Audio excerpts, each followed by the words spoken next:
सभी को आज़ादी की बहुत सारी शुभकामनाएं दोस्तों। क्या हम अभी भी आज़ाद हैं या नहीं? क्या आज़ादी के पीछे सिर्फ भाषण देना और झंडा लहराना यही है आज़ादी का मुख्य कारण? दोस्तों, क्या हम सचमुच इस पृथ्वी पर अभी मौजूद है सब?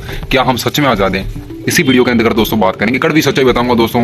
आप अगर देशभक्त हो तो पूरी ध्यान से वीडियो देखना। चैनल पर पहली बार विजिट करो तो चैनल को सब्सक्राइब कर देना, बेल आइकन को भी प्रेस कर देना दोस्तों, ताकि जब भी मैं कोई वीडियोस अपलोड करूं तो आप तक सूचना अवश्य रूप से पहुंच सके दोस्तों देखिए, आज 15 अगस्त है। हम स्वतंत्रता दिवस मना रहे हैं, झंडा लहरा रहे हैं, राष्ट्रगान गा रहे हैं और सोशल मीडिया पर तिरंगे की फोटो लगा रहे हैं ना दोस्तों।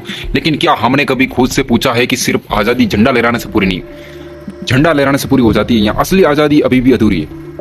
दोस्तों, जो मैं बात बताऊंगा, आज 29 साल हो गए हमें आजाद हुए। 1947 में हमने विदेशी हुकूमत से आजादी ली, लेकिन 2025 में हम खुद से ये पूछना पड़ेगा, क्या हमने उस आजादी का सही इस्तेमाल किया है या सिर्फ उस स्वतंत्रता के नाम है और असल में एक ऐसे सिस्टम के कैदी हैं जो हम हर दिन धीरे धीरे जकड़ रहा है, अपने को जकड़े जा रहा है दोस्तों। 1947 से 2025 हमने क्या खोया और हमने क्या पाया दोस्तों, इसके बारे में डिस्कस करेंगे। 1947 यानी कि स्वतंत्रता का पहला दिन, फ्रीडम फर्स्ट डे। आज से 29 साल पहले लाखों बलिदानों, संघर्ष और आंदोलन के बाद भारत ने अंग्रेजी हुकूमत को अलविदा कहा। वो पल सिर्फ एक राजनीतिक बदलाव नहीं था, वो एक सपना था। एक ऐसा भारत जहां हर इंसान को बराबरी का अधिकार मिले, गरीबी मिटे दोस्तों, शिक्षा सबको मिले और हर नागरिक को अपनी किस्मत खुद लिख सके। 1950 यानी कि संविधान का जन्म। 26 जनवरी 1950 को हमारा संविधान लागू हुआ, सब जानते हैं दोस्तों। इसमें लिखा गया था, मैं आपको बताऊं, सभी नागरिक बराबर होंगे, ठीक है। किसी के साथ धर्म, जाति, लिंग या भाषा के आधार पर भेदभाव बिल्कुल दोस्तों नहीं होगा, ठीक है। हर किसी को शिक्षा, आजीविका और न्याय पर अधिकार होगा, ठीक है दोस्तों। लेकिन आज 2025 में हम पीछे मुड़कर देखें तो सवाल उठते, क्या हम ये सारे अधिकार सच में सबको मिले या सिर्फ ये किताबों के पन्नों में दोस्तों सजे शब्द बनकर रह गए? ध्यान से सुनिएगा मेरे एक पॉइंट को दोस्तों। बैकग्राउंड ठीक नहीं है लेकिन फिर भी मेरे कंटेंट में दबूंगा दोस्तों। सिस्टम का सच मैं बताता हूँ, आज का भारत क्या है। हमारे देश का सबसे बड़ा सच ये है कि हम आजाद तो है, लेकिन हम एक ऐसे सिस्टम के अंदर जो कभी कभी गुलामी से भी दोस्तों बदतर हालत में रखता है अपने को। शिक्षा प्रणाली, हमारा एजुकेशन सिस्टम अभी भी रटने पर ज्यादा फोकस करता है, सोचने और सवाल पूछने पर नहीं।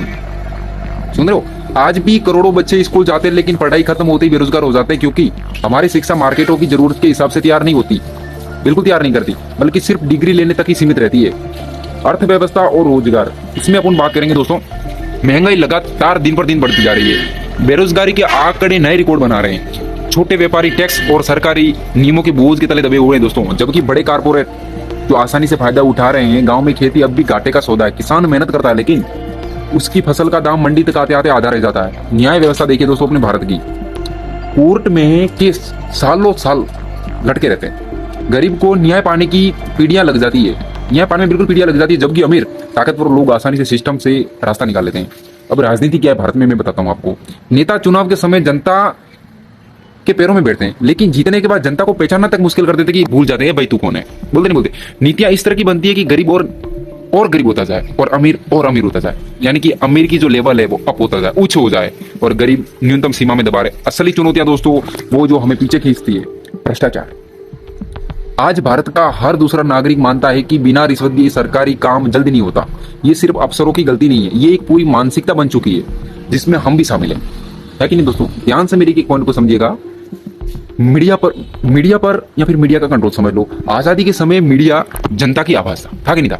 आज मीडिया का बड़ा हिस्सा सरकार और कारपोरेट के एजेंडे के हिसाब से उन पर काम करता है। जो सवाल पूछे और देशद्रोही कहकर चुप करा दिया जाता है। सोशल मीडिया का दोस्तों भटकाव हो रहा है नहीं हो रहा? जहां सोशल मीडिया का बदलाव हथियार बन सकता था, वहां अब ये लोग छोटे छोटे मुद्दों को उलझाकर अपनी समस्याओं से दूर रखता है। और हम ट्रेंडिंग है, हैशटैग पर बहस करते हैं लेकिन अपने इलाके पर भ्रष्टाचार पर बिल्कुल चुप रह जाते हैं। यही है हमारा भारत दोस्तों। ध्यान से सुनिएगा, जनता की भूमिका इसमें मैं आपको बता देता हूं। हम भी जिम्मेदार है कि नहीं? हम अक्सर कहते हैं कि सिस्टम खराब है, मान लिया, चलो ठीक है, लेकिन सिस्टम कोई आसमान से उतरा हुआ कोई ढांचा तो नहीं है, ये हमसे ही बना है। अगर हम भ्रष्टाचार में हिस्सा लेते हैं तो गलत को देखकर चुप क्यों रहते हैं? वोट सिर्फ जाति धर्म के आधार पर देते हैं तो हम खुद को सिस्टम के दोषी मानते हैं दोस्तों। अपन खुद सिस्टम के दोषी है और कोई नहीं है। बदलाव की उम्मीद किया हम सिस्टम बदल सकते हैं? सीधी बात, बदलाव मुश्किल है लेकिन नामुमकिन नहीं है, ध्यान रखना। बैकग्राउंड को दोस्तों इग्नोर करिएगा क्योंकि मेरे पास इतना अच्छा बैकग्राउंड नहीं है, सिर्फ कंटेंट में दम रखता हूँ। शिक्षा को सुधारना होगा ताकि बच्चे डिग्री नहीं स्किल लेकर निकले। नीतियों में पारदर्शिता लानी होगी दोस्तों, हर खर्चे पर कानून जनता के सामने साफ हो, सीधी बात। मीडिया को आजाद करना होगा मेरे भाई, ताकि वो सत्ता से नहीं जनता के सवाल पूछे।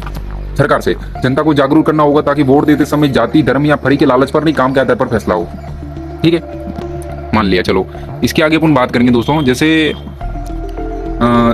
एंडिंग में एक बता देता हूँ आपको, चुभता हुआ भावनात्मक संदेश में बता देता हूँ आपको। आज 15 अगस्त 2025 से तिरंगा आसमान में लहरा रहा है, बच्चे मिठाई खा रहे हैं, भाषण हो रहे हैं, लेकिन असली आजादी तभी होगी जब हमारे देश का हर नागरिक सुरक्षित और शिक्षित और आत्मनिर्भर होगा। आजादी तभी होगी दोस्तों जब हम बिना डर के अपने नेताओं से सवाल पूछेंगे। नेताओं से आजादी तभी होगी जब कोई किसान कर्ज के कारण आत्महत्या नहीं करेगा और कोई युवा बेरोजगारी के कारण अपना सपना नहीं छोड़ेगा। झंडा सिर्फ कागज पर नहीं, हमारे दिल पर एक और दिमाग में भी लहराना चाहिए। और ये तब होगा जब हम सिर्फ 15 अगस्त को नहीं, हर दिन देश के लिए कुछ करने का प्रण लेंगे। दोस्तों वीडियो अच्छा लगा हो तो शेयर कर देना। नेक्स्ट वीडियो मिलूंगा। जय हिंद, वंदे मातरम।